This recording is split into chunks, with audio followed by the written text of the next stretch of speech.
Captain Han Ji-woo stood on the bridge of the Odyssey, watching the stars shimmer through the viewport. His heart still raced every time he saw them like this, scattered across the darkness like diamonds on black silk. 3 months ago, humanity had achieved what scientists called impossible. They had broken the light barrier and reached for the cosmos. The first message came 2 weeks after their maiden voyage. It was not from Earth. The signal appeared on every screen in every language with a simple greeting that changed everything. Welcome to the galactic community. You are not alone. Ji-woo remembered that day clearly. The entire crew had frozen, staring at the message. Dr. Park Min-ji, their chief scientist, had laughed and cried at the same time. They were not alone in the universe. Billions of humans back on Earth celebrated when the news reached home. The Galactic Council sent coordinates.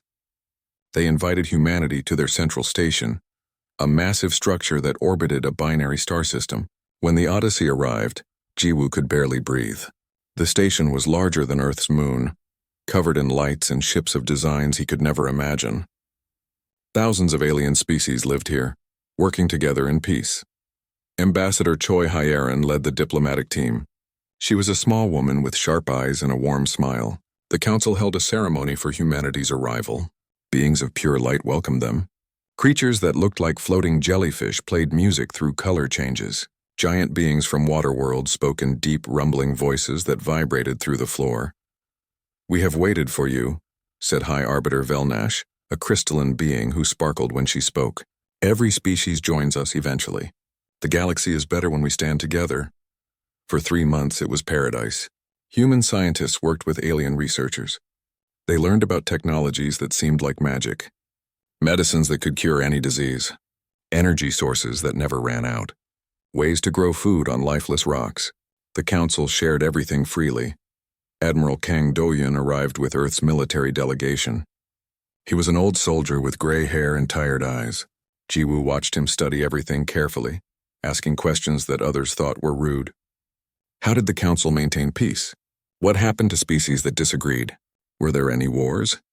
The council representatives always smiled at these questions. "We have evolved past conflict," they explained. "We solve problems through discussion and patience. Violence is a relic of primitive thinking." But something changed after the second month. Ji-woo noticed the aliens started avoiding human areas of the station. Meetings were canceled. Access to certain research labs was restricted. Ambassador Choi looked worried during their private briefings. "They're afraid of us," Dr. Park Min-ji said one night. She had been reviewing communication intercepts. "I found data streams we weren't supposed to see. They've been studying our history. All of it." Ji-woo looked at the files she showed him. Humanity's wars. The violence. The weapons. The countless times humans had faced extinction and fought their way back. The council had downloaded everything from Earth's networks, every documentary and history book and military record. "They see us as dangerous," Min-ji continued. "Not because we're evil, but because we never give up. Because we survived ice ages and plagues and nuclear weapons. Because when we're pushed, we push back harder." Admiral Kang was not surprised when Ji-woo told him. "I've been in enough wars to know that look," the old soldier said. "They're not studying us to understand us. They're studying us to find our weaknesses." The summons came on a quiet morning. Ambassador Choi was called to an emergency council session. No other humans were allowed to attend. She went alone, her face calm but her hands shaking slightly. She returned 6 hours later, walking like someone in a dream. Ji-woo met her at the airlock. Her eyes were red and she held a data tablet so tightly her knuckles were white. "We have to leave," she whispered. "All of us. Right now." The council's verdict was already being transmitted to every human ship in space. Ji-woo read it with growing horror. Humanity was deemed a threat to galactic stability. Not for anything they had done, but for what they might do. The council had studied human history and concluded that humans were too unpredictable, too violent, too dangerous to integrate into their peaceful society. The sentence was exile. Immediate and permanent. "They're taking our jump drives," Ambassador Choi explained to the assembled crew. "They're going to sabotage them with quantum locks that can't be broken. Then they're moving us to a dead zone between galactic arms. The void expanse, they call it. No habitable planets, no resources. No way home. What about Earth?" someone asked, her voice cracked. "They're putting a barrier around the entire solar system. Nothing gets in or out." Earth will be alone. The protest started immediately. Humans across the station demanded meetings, explanations, justice. The council refused to listen. Their decision was final. Security forces, massive beings in armor that could crush ships, began escorting humans back to their vessels. Jiwoo watched as teams of alien engineers boarded the Odyssey and every other human ship. They worked quickly, installing devices deep in the jump drive cores. Dr. Park Minji tried to study what they were doing, but the aliens blocked her access. Quantum locks, one engineer explained coldly. They cannot be removed without destroying your entire ship. You will have basic propulsion, but you will never leave the void. 10 million humans were scattered across hundreds of ships, colony vessels full of families, research ships with scientists, military craft with soldiers who had never expected to fight. All of them were rounded up like criminals being sent to prison. The journey to the void expanse took 2 weeks under council escort. No one spoke to the humans. No one answered their messages. They were treated like a disease being quarantined. When they arrived, Jiwoo understood why it was called the void. Space here was darker than anywhere he had seen. The stars were distant and dim. Asteroids drifted in massive fields, remnants of dead solar systems. Spatial anomalies flickered like wounds in reality. Nothing lived here. Nothing could. The council ships released them and immediately jumped away. High Arbiter Velnesh sent one final message to Ambassador Choi. You will have each other. That is more than you deserve. Perhaps isolation will teach you peace. Perhaps, in time, you will evolve into something the galaxy can accept. Until then, you will remain here. Goodbye. The transmission ended. The Odyssey drifted in the darkness, surrounded by other human ships, all of them trapped in a cosmic wasteland. Jiwoo looked at his crew. Some were crying. Others stared at the viewports in shock. Admiral Kang stood with his arms crossed, his jaw tight with barely controlled rage. Ambassador Choi sat alone in her quarters. She recorded a message for Earth, knowing it would never get through the barrier. We're sorry, she whispered to the camera. We reached for the stars and they cast us into the void. Tell our families we tried. In the command center, Jiwoo gathered his senior officers. They looked at him with desperate eyes, waiting for orders, for hope, for anything. He took a deep breath and straightened his uniform. We survived ice ages, he said quietly. We survived plagues. We survived nuclear fire. The galaxy thinks the void will break us. He looked at each of them. They're wrong. We adapt, we survive. We're humans, and we're going to show them what that means.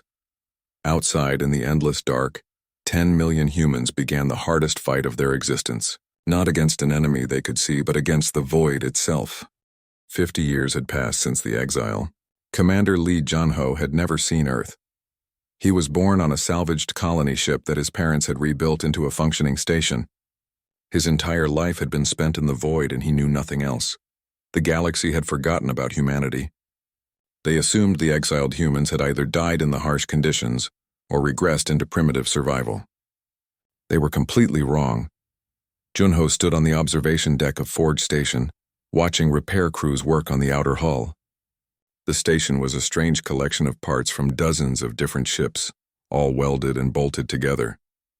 It should not have worked, but it did. That was the human way now. Commander, the hydroponics bay is reporting another successful harvest, said engineer Yoon Seo-hyun through his communicator. Her voice was tired but proud. She had been working for 30 hours straight as usual. Jun-ho smiled. How much this time? Enough to feed 3,000 people for 2 months. And the new strain Dr. Nam developed grows twice as fast. It had taken decades, but humanity had learned to survive in the void. They had no choice. The first years were the hardest. Food ran out quickly. Systems broke down. People died from diseases, accidents, and despair. The population dropped to 7 million before things stabilized, but humans adapted. They always did. They took apart their massive colony ships and used the parts to build stations around asteroids. Mining teams dug into the rocks and extracted metals, water ice, and rare minerals. Nothing was wasted. Every scrap of material was recycled and reused. Dr. Nam Jiho was the hero who saved them from starvation. He was a quiet biologist who had spent years studying alien organisms in samples they had collected. Deep in cosmic dust clouds, he found bacteria that could survive in hard vacuum. He spent 20 years learning how to splice their genes with Earth crops.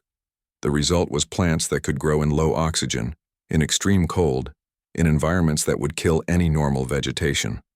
The hydroponic farm spread across dozens of stations, feeding millions. It was not delicious food, but it kept people alive. The real breakthrough came from the engineers. Yoon Seo-hyun led teams that did not just repair alien technology. They improved it. They pushed systems beyond what the original designers thought possible. The Galactic Council had sabotaged their jump drives, but they left the basic propulsion systems intact. Seo-hyun studied those systems for years. She took them apart piece by piece, learning how they worked. Then she started experimenting.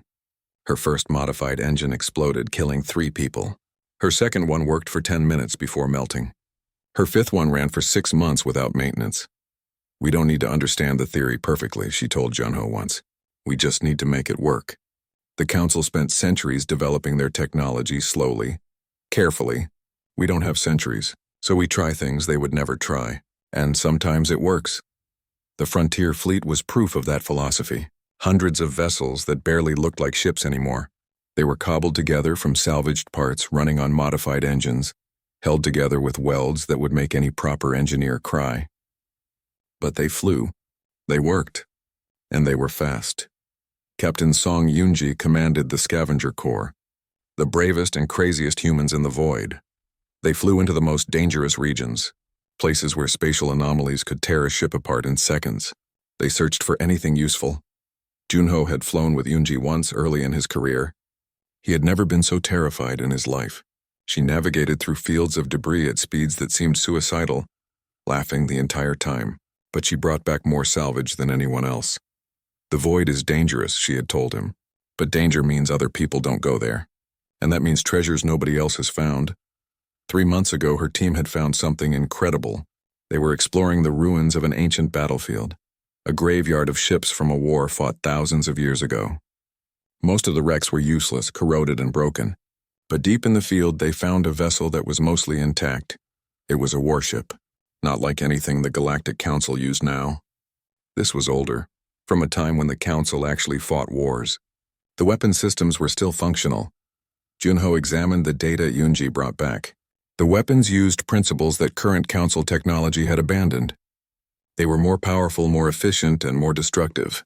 There were energy cannons that could slice through armor like paper, missiles that could track targets through jump space, shield generators that created barriers strong enough to withstand solar flares. Why did they stop using these? He asked Dr. Nam, who was analyzing the weapon designs. The old scientist looked grim. Because they're too effective. The Council chose peace, so they deliberately weakened their weapons, made them less lethal. These designs are from before they made that choice. Can we build them? We can try. We've gotten good at trying. The weapons project became classified. Only a few people knew about it. Yoonho was not sure why they were building weapons. There was nobody to fight in the void. But something in his gut told him they should be prepared. Life in the void was hard, but it created a different kind of human. Children born here grew up learning to fix broken equipment before they could read. They learned to ration food and water automatically. They understood that survival meant everyone working together. There were no countries anymore. No borders. The old divisions of Earth meant nothing when you were fighting the void itself. People were valued for what they could do, not where they came from or what they looked like. Junho walked through the residential section of Forge Station. Families lived in small quarters, but nobody complained. Children played in the corridors, their laughter echoing off metal walls. An old woman tended to a small garden of the new plants Dr. Nam had developed, touching the leaves gently. This was humanity now. Not the wealthy civilization of old Earth, but something harder and stronger. They had been cast away to die, but they had built a new kind of life. "Commander, you need to see this." Seo-hyun's voice cut through his thoughts. She sounded excited. Junho made his way to the engineering bay. Seo-hyun stood in front of a massive engine assembly, covered in grease and grinning like a child with a new toy. "I did it," she said. "I finally did it." "Did what?" She pointed at the engine. "I broke the quantum locks." Well, not broke them exactly. I built around them. This is a completely new kind of jump drive. It uses different principles than Council technology. It's faster, uses less energy, and the quantum locks can't stop it because they don't even recognize it as a jump drive. Junho stared at her. "You mean, we can leave the void whenever we want?" The implications hit him like a physical blow. For 50 years, humanity had been trapped. They had adapted, survived, and even thrived in their prison. But it was still a prison. Now suddenly the door was open. "Does anyone else know?" he asked quietly. "Just my core team. I wanted to tell you first." Junho looked at the engine, this impossible machine that represented freedom. His mind raced with possibilities. They could go back to the galaxy. They could go home to Earth. They could confront the council that had exiled them, but should they? "We need to think carefully about this," he said. "We're not the same humans who were exiled. We've changed. We've become something different. Something harder." Seoyun nodded slowly. "The galaxy feared what we might become. If we go back now, with everything we've learned, everything we've built, they'll be terrified," Junho finished. They stood in silence, looking at the engine that could change everything. Outside, in the void, millions of humans lived their lives, unaware that their prison sentence had just ended. Junho thought about the weapons they were building. The modified ships. The generation of humans who had grown up fighting for survival every single day. The galaxy had wanted to contain humanity's potential. Instead, they had created exactly what they feared. The question was, what would humanity do with their newfound freedom? "Keep this quiet for now," Junho ordered. "We'll inform the admirals and the council representatives. This decision is too big for one person." But deep down, he already knew what humanity would choose. They had spent 50 years proving they could survive anything. Now it was time to show the galaxy what they had become. The void had been their prison, but it had also been their forge, hammering them into something stronger, harder, and more determined than ever before. Admiral Park Tajin studied the star chart with careful eyes. He was 70 years old, born during the first desperate years of the exile. His parents had died when their station lost life support. He had survived by learning to be smarter, tougher, and more determined than the void itself. "The council border is here," said Ambassador Han Minseo, pointing to a line on the map. She was the granddaughter of Ambassador Choi Hyerin, the woman who had been forced to deliver the exile sentence to her own people. "If we cross it, there's no going back." There was no going back the moment Engineer Oh created the ghost drive, Taejin replied. Chief Engineer Oh Youngji smiled from her seat. She was young, barely 30, but she was brilliant. She had taken Seo Hyun's prototype and perfected it. The ghost drive did not just bypass the quantum locks.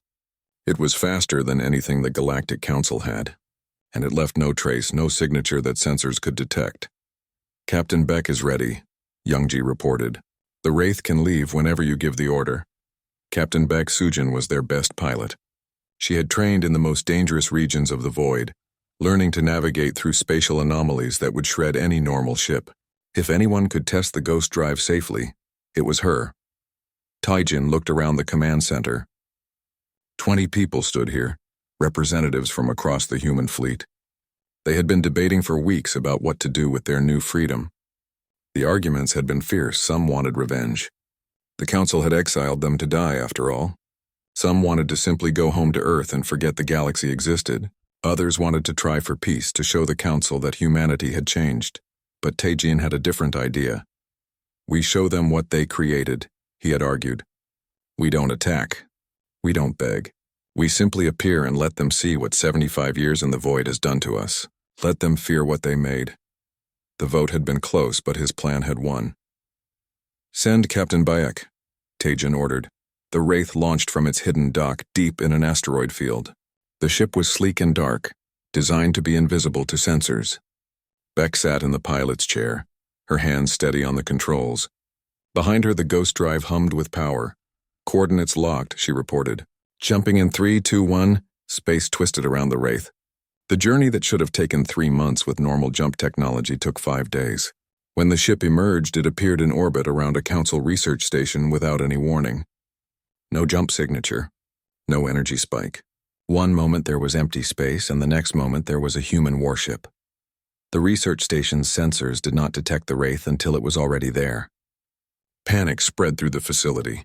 Scientists ran to their posts, checking readings that should not be possible. "Unknown vessel detected in orbit," the station commander reported frantically. "No jump signature detected." Repeating, "No jump signature." "How did they get here?" The station tried to hail the Wraith. Beck responded with a simple message. "Greetings from humanity. We bring no harm. We simply wanted to say hello." Then the wraith jumped away, vanishing as suddenly as it had appeared. The station's distress signal reached the Galactic Council within hours. Emergency sessions were called. High Arbiter Velnash, now ancient and dim with age, listened to the reports with growing dread. "Impossible," she whispered. "We locked their jump drives. They cannot leave the void." "They did not use jump drives," a technical expert explained. "This is something completely different. A new technology we have never seen, and our sensors cannot track it." The council chamber filled with fearful voices. The Veltari dimmed with anxiety. The Morpheus Collective debated frantically within itself. The ancient Krell rumbled warnings from their water tanks. They had exiled humanity 75 years ago because humans were dangerous. Now the humans had returned with impossible technology, appearing and disappearing at will. The Council's worst fears had come true. Admiral Tajan waited exactly 1 week. Then he broadcast a message on all Galactic Council frequencies. Every station, every ship, every world received it simultaneously. His face appeared on screens across the galaxy. He looked older than he was, weathered by decades in the void. His uniform was plain but clean. Behind him, the viewport showed the darkness of the void expanse. "People of the Galactic Council, this is Admiral Park Tajan of the Human Void Fleet. 75 years ago, you cast us into darkness because you feared us. You sabotaged our ships and left us to die in a wasteland. You did this not because we attacked you, but because we might someday become a threat." He paused, letting his words sink in. "You were right to fear us, but not for the reasons you thought. You feared our violence, our history of war. What you should have feared was our ability to survive anything. You gave us nothing and expected us to disappear. Instead, we built a civilization from scrap and desperation. We learned to thrive where nothing should live. Across the galaxy, billions watched and listened. We have broken your quantum locks. We can travel faster than your ships. We can appear anywhere without warning. We have weapons you forgot existed and technologies you never imagined. You created this. You forced us to become stronger, smarter, and more dangerous than we ever would have been if you had simply let us join you." Tajan leaned forward, his eyes hard. "But we are not here for revenge. We request a meeting. We want to talk. Because despite everything you did to us, we are still human, and humans always hope for something better." The transmission ended. The galaxy erupted in chaos. Every species had a different opinion. Some wanted to meet with humanity. Others wanted to prepare for war. The council debated for days, unable to reach a decision. Then something else happened that made their debate meaningless. The sensors on the galactic rim detected anomalies. Thousands of them. Ships were emerging from the space between galaxies, coming from the dark void that lay beyond all known stars. At first, the council thought it was a sensor error. Then the ships attacked the closest systems. Within hours, 3 inhabited worlds went silent. Their distress signals stopped mid-transmission. Dr. Shin Jian analyzed the data from her station in the void. She was humanity's expert on alien threats, spending years studying records from the ancient battlefield they had found. Her face went pale as she recognized the patterns. "Admiral, we have a problem," she reported to Tajan. "The Council has a problem. The entire galaxy has a problem. What is it?" "The Devourers. They're back." Tajan had read the classified files.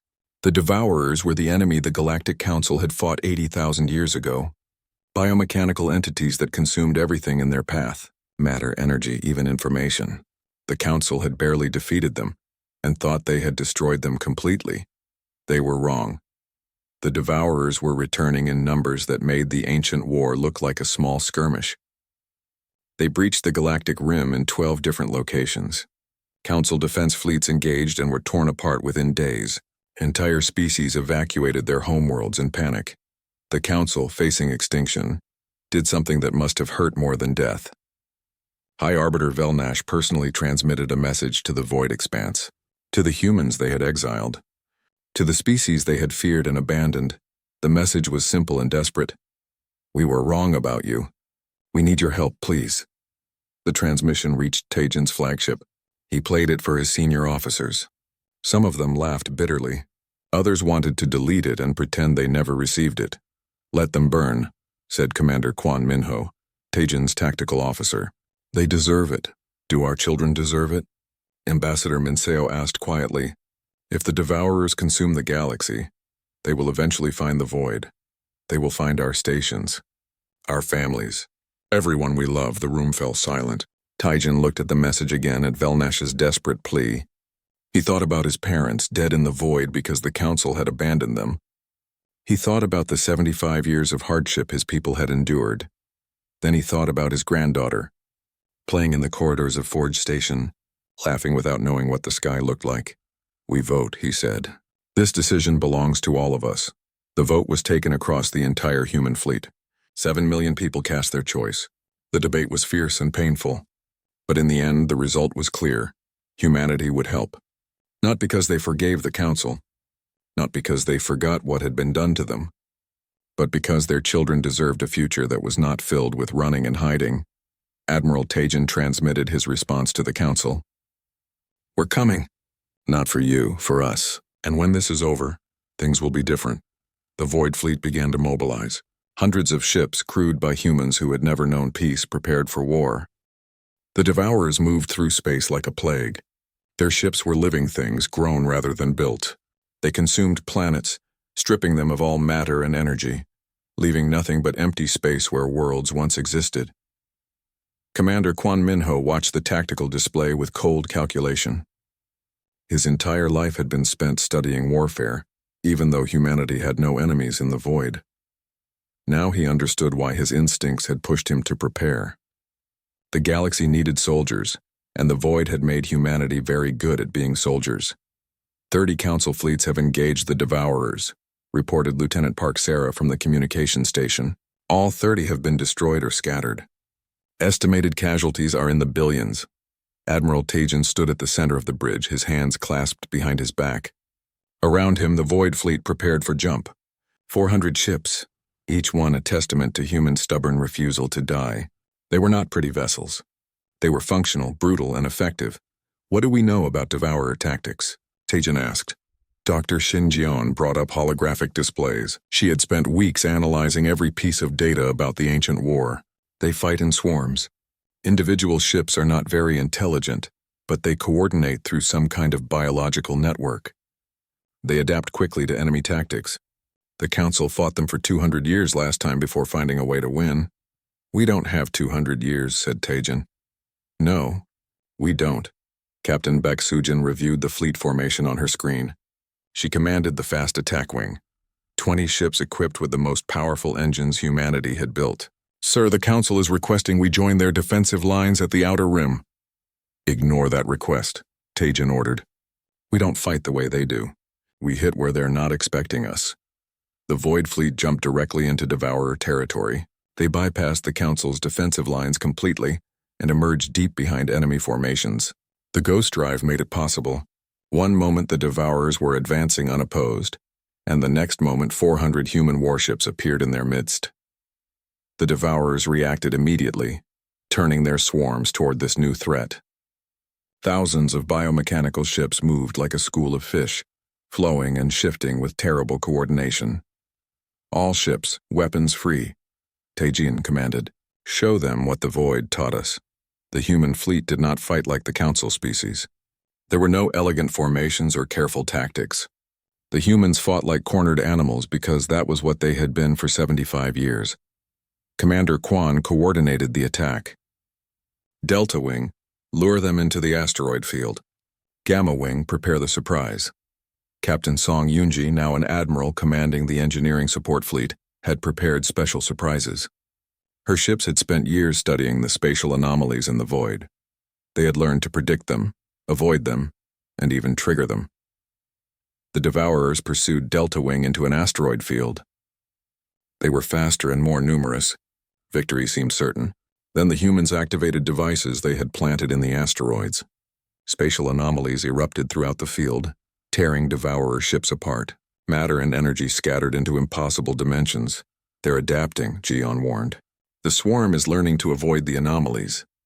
Then we try something else, Taijin replied calmly. All ships protocol desperate. They wanted to see if humans were dangerous. Let's show them.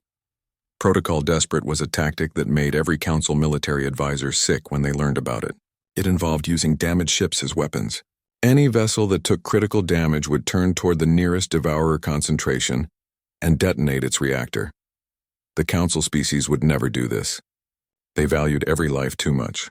But humans from the void had grown up knowing that sometimes survival meant sacrifice. The crews of damaged ships did not hesitate. They said quick goodbyes to their families over communication channels and then flew directly into enemy formations. The explosions were massive. Each reactor detonation destroyed dozens of Devourer vessels. The enemy swarm faltered, confused by this tactic. Why would prey destroy itself? Captain Back led the fast attack wing through the chaos. Her ships moved in patterns that seemed random but were actually carefully calculated. They had learned to navigate through the void's anomalies. Normal space was easy by comparison. The Council fleets are rallying, reported Lieutenant Sarah. They're trying to form defensive positions. Taejin opened a channel to the Council commanders. Stop defending. Start attacking. We'll show you how. The Council Admiral of Eltari named Shenval flickered with confusion. Our doctrine is to minimize casualties while achieving strategic objectives. Your doctrine is losing. Our doctrine is to win no matter the cost. Watch and learn. The human fleet performed maneuvers that violated every rule of civilized warfare.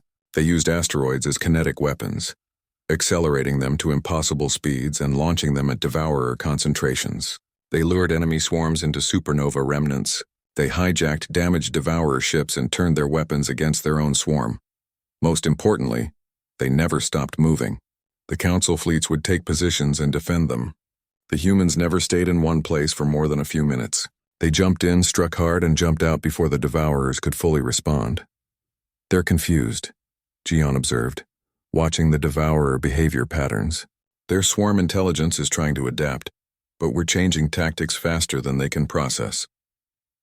3 weeks into the war, the Devourers started pulling back from some sectors. It was the first time they had retreated. The Council could hardly believe it. In the ancient war, the Devourers had never retreated until the very end, but the enemy was learning. The swarm started coordinating better, anticipating human tactics. The battles became harder. Human casualties mounted. Ships were lost. Stations were evacuated as Devourer forces broke through defensive lines. Ambassador Minseo coordinated with Council representatives, trying to organize the galaxy's defense. It was like herding cats. Every species had different ideas about strategy. Nobody wanted to take risks. Nobody wanted to sacrifice their ships. They're too cautious, she reported to Taejin. They've spent 80,000 years at peace. They've forgotten how to fight a real war. Then we fight it for them, Taejin replied grimly. The turning point came at the Battle of Threshold Station. The Devourers launched a massive assault on a critical supply hub. If it fell, 3 entire sectors would be cut off and quickly consumed. The Council committed their last major fleet to defend it. The defense was going badly. Devourer swarms outnumbered the defenders 10-1.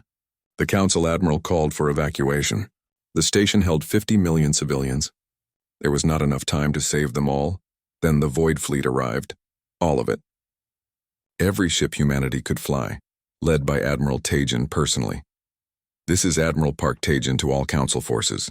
We're taking command of this battle. Follow our orders or get out of the way. Normally the Council would never accept such a demand, but they were desperate and dying. Admiral Shenval transferred tactical control to the humans without argument. Taejin looked at his officers. We hold this station.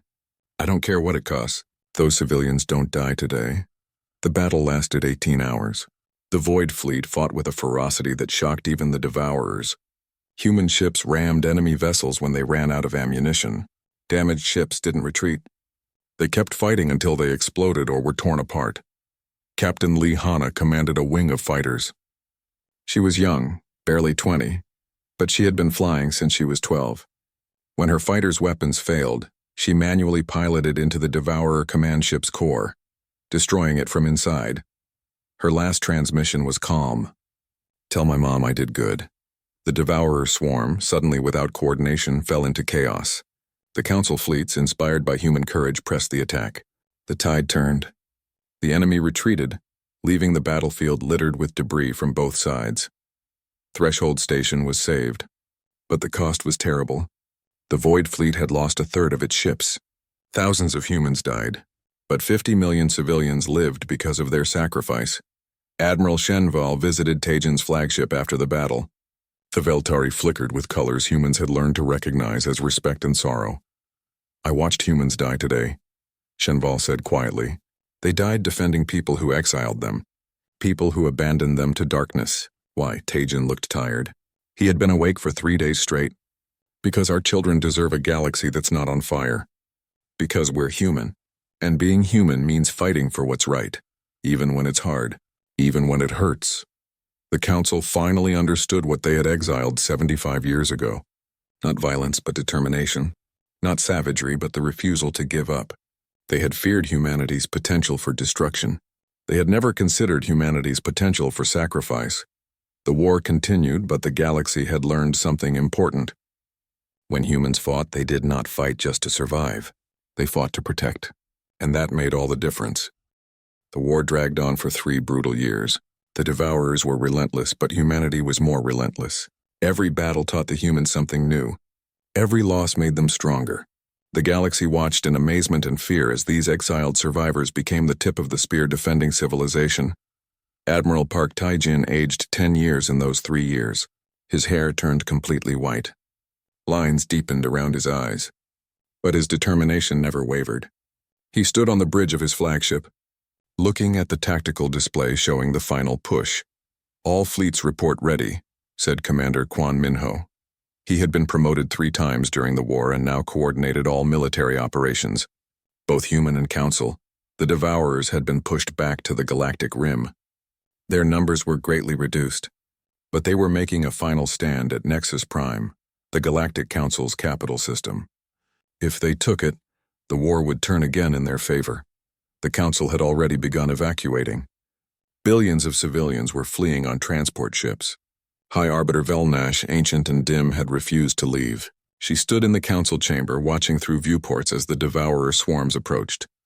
"They will consume everything we built," she said to her advisors. 200,000 years of peace and cooperation ended because we were too weak to fight. Then the sensors detected something. Ships emerging from jump space, thousands of them. Not just the Void Fleet, but vessels from every human station and settlement. Every ship that could fly, armed with every weapon they could carry. At the front of the formation was Taijin's flagship. He broadcast to all channels. "This is Admiral Taijin to Nexus Prime. You called us dangerous. You called us a threat. Today we prove you were right. But we're your threat, not theirs. This capital doesn't fall. Not today. Not ever."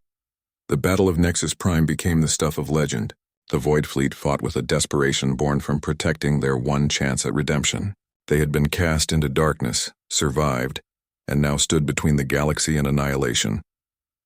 Captain Baek Sujin led the fast attack wings through the Devourer formations like a knife through flesh. Her pilots flew with a precision that came from years of navigating the Void's deadly anomalies. Normal space combat was almost easy by comparison.